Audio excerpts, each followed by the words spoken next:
بسم اللہ الرحمن الرحیم۔ شروع کرتا ہوں اللہ کے نام سے جو بڑا مہربان نہایت رحم کرنے والا ہے۔ حضرت مطرف اپنے والد سے روایت کرتے ہیں، انہوں نے کہا میں نبی صلی اللہ علیہ وآلہ وسلم کی خدمت میں حاضر ہوا۔ آپ اس وقت سورہ تکاثر کی تلاوت فرما رہے تھے۔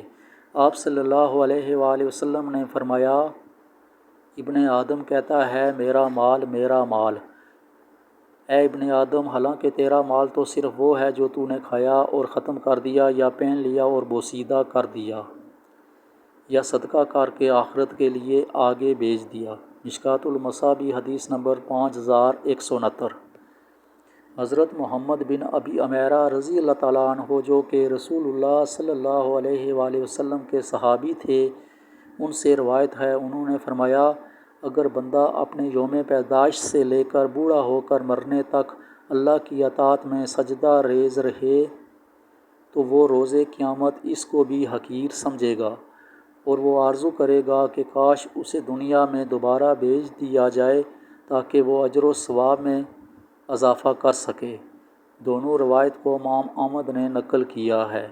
مشکوٰۃ المصابیح حدیث نمبر 5294۔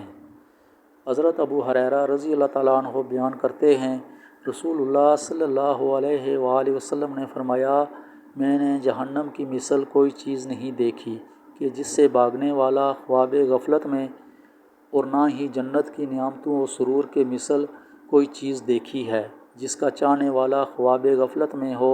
مشکوٰۃ المصابیح حدیث نمبر 5346۔ حضرت اسماء بنت یزید رضی اللہ تعالیٰ عنہ بیان کرتی ہیں، رسول اللہ صلی اللہ علیہ وآلہ وسلم نے فرمایا، جس نے اپنے مسلمان بھائی کی غیر موجودگی میں اس کی غیبت نہ ہونے دی تو اللہ پر حق ہے کہ وہ اس کو جہنم کی آگ سے آزاد کر دے۔ مشکوٰۃ المصابیح حدیث نمبر 4981۔